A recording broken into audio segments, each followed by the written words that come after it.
Та нарыг медиа номын тухай болон Walter Isaacsны Elon Musk. Жиргээг худалдаж авсан Elon Musk, PayPal-ыг үүсгэн байгуулсан Elon Musk, сансраас интернет цацж буй Elon Musk, хүнд өөрсд робот бүтээж буй Elon Musk, цахилгаан автомашин үйлдвэрлэгч Elon Musk, дэлхийн хамгийн баян хүн Elon Musk, хүн төрөлхтнийг ангарах түргэх Elon Musk, хүний тархинд чип суулгасан Elon Musk. Elon Musk хэмээх эрхмийг асар олон янзаар тодорхойлж болно.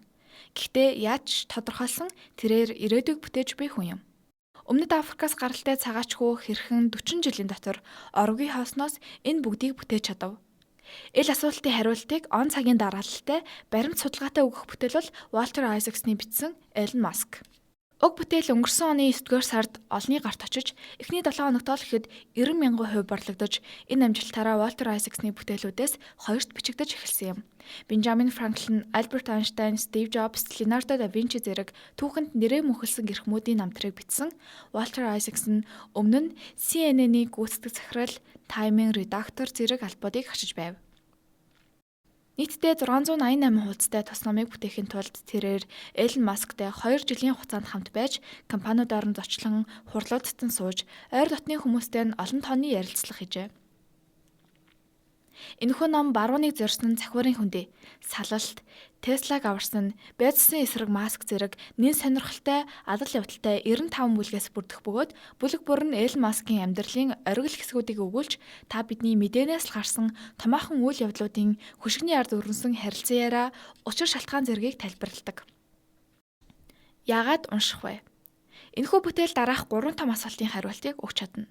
Нэгдүгээрт, галзуу компаниуд яаж ажилтдаг вэ? Elon Musk-ийн ажлын арга барилыг мэдвэл түүний үүсгэн байгуулсан компаниуд хэрхэн боломжгүй мэт зүйлсийг бүтээж буйг ойлгох болно. Шахуу хувиар өндөр ачаалал, хэтэрсэн дарамт зэрэг нь түүний бүх компаниудад байх нийтлэг соёл. Twitter-ыг худалдаж авсан даруйдаа цомхотгол хийж 8,000 гаруй ажилтнаас ердөө 1,300 гаруйг нь авч үлдсэн нь үүний том баталгаа. Ажил, амьдралын тэнцвэрт байдал, зайнаас ажиллах боломж, офисын эрүүл орчин зэрэг өнөө цагийн хүсэмжит бүхний эсрэг арга барил нь галзуу гэмээр олон үр дүнд хүргэж буйг уншиж болно. Хоёрдугаар асуулт. Дэлхийн ертөнц хаашаа явж байна вэ? Магадгүй энэ дэлхий дээр хамгийн нөлөө бүхэн эрхмийн оюун бодолд юу эргэлдэж буйг мэдхийг хүсэж байна уу? Тэрээр яагаад хиймэл оюун ухаан, олон нийтийн сүлжээ, хүнд үрст робот, Марс гарагт хүрэх пуужин хийж байгаа гэж бодно. Энэ номноос орчин үеийн хамгийн дэвшилтэт компаниуд нүсэр технологиудыг хэрхэн бүтээж, бас бүтлгүүтэж байгааг унших боломжтой. Walter Isaacs нь уг номыг бүтээхдээ Elon Musk-ийн гэр бүлээс эхлээд түүний халсан ажилчдтай хүртэл ярилцаж хувийн цахим шууданганд уншжээ. Тиймээс энэ ном бол Elon Musk болон бусад нөлөө бүхий хүмүүсийн оюун бодлоор аялуулж ирээдүйг хаашаа чиглэж байгааг ойлгох мэдлэгийн уурхай юм. Түнчлэн ил бүтээлд үзэл болоо илэрхийлэх хэрэгчлөө, хэмэл оюун ухааны хөгжил, сансарт суурьшихад шаардлагадах зүйлс зэрэг өдөр ирэх тусам технологийн нөлөөнд хувцаж буй та бидний соёл иргэншлийн өмнө тулгамдсан үлэмж асуудал тэднийг тойрсон хүндхэн сорилтуудын талаар дэлгэрэнгүй өгүүлдэг. 3 дугаар асуулт. Амжилтын ард юу нуугддаг вэ? Өмнөд Африкаас цагаачилж ирээд 40 жилийн дотор дэлхийн хамгийн баян хүн болсон түүний түүхээс амжилт бүрийн ард байдагч хүн бүхний яриад байдаггүй төлөөс болон золиосны тухай олж мэдэх боломжтой.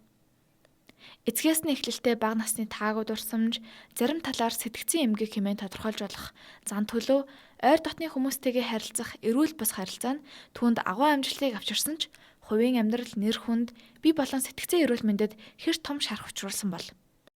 Энэ ном гаднаа амжилтын түүх мэт харагдахч тогтон уншвал хэр баргийн хүн тэгсэж барамгүй олон зовлон бэрхшээл, айдас гуниг, дарамт шахалтын тухай өгүүлдэг.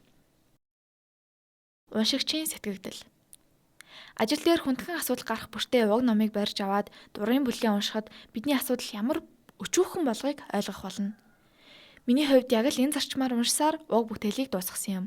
Тиймээс томоор сэтгэхийг сануулж урам зориг өгөх бодит түүхүүд хэмээн тодорхойлж буй.